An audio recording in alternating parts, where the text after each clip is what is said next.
सर्वप्रथम मी आपल्या सर्वांच्या वतीने रामशेठ ठाकूर यांचं अभिष्ट चिंतन करतो आणि आई भवानीला प्रार्थना करतो की त्यांचं समाज कार्य असंच अविरत सातत्याने चालत राहो आणि त्याकरता आई भवानी त्यांना उदंड आयुष्य देव, उत्तम आरोग्य देव, अशा प्रकारची आईच्या चरणी प्रार्थना करतो। आजचा सत्कार हा केवळ एका व्यक्तीचा सत्कार नाही, हा सत्कार एका सामान्य माणसाने असामान्य कसं व्हायचं याचा जो मंत्र आपल्याला दिलेला आहे त्याचा सत्कार आपण सगळे लोक मिळून करतो। आताच आपण बघितलं रामशेठ ठाकूरांचं जे आयुष्य आहे, छोट्याशा गावामध्ये जन्माला आल्यानंतर शिक्षण पूर्ण करण्याकरता त्यांनी केलेली मेहनत आणि विशेषतः कर्मवीर भाऊराव पाटलांनी जी रयत शिक्षण संस्था सुरू केली त्या संस्थेच्या माध्यमातून शिक्षण घेण्याची संधी त्यांना प्राप्त झाली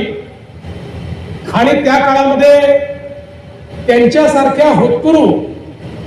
पण सर्वसामान्य विद्यार्थ्यांकरता कमवा आणि शिका अशा प्रकारची जी योजना सुरू करण्यात आली होती, त्या योजनेमध्ये मेहनत करायची, कमवायचं आणि शिकायचं अशा पद्धतीनं आपलं शिक्षण हे रामशेठ पाटलांनी त्या ठिकाणी पूर्ण केलं आणि त्यानंतर ते इथल्या शाळेमध्ये शिक्षक म्हणून त्यांनी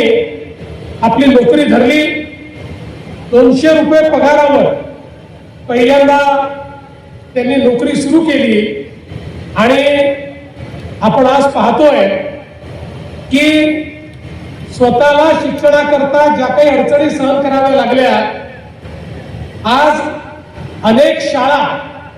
शैक्षणिक संस्था, अनेक मुलांचं शिक्षण या सगळ्यामध्ये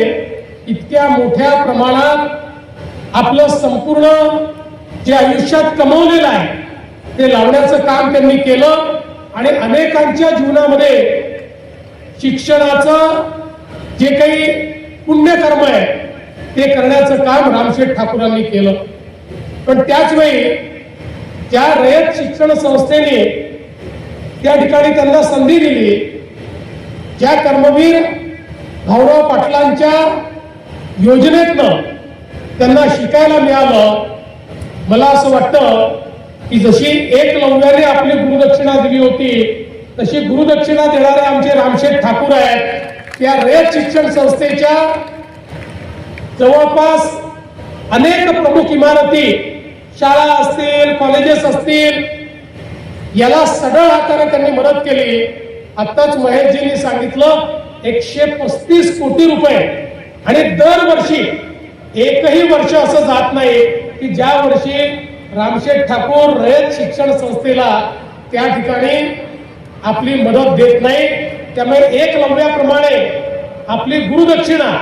गुरुने न मागता देणारे अशा प्रकारचे रामशेठ ठाकूर हे आपल्याला खरोखर अतिशय प्रेरणा देणारे आहेत।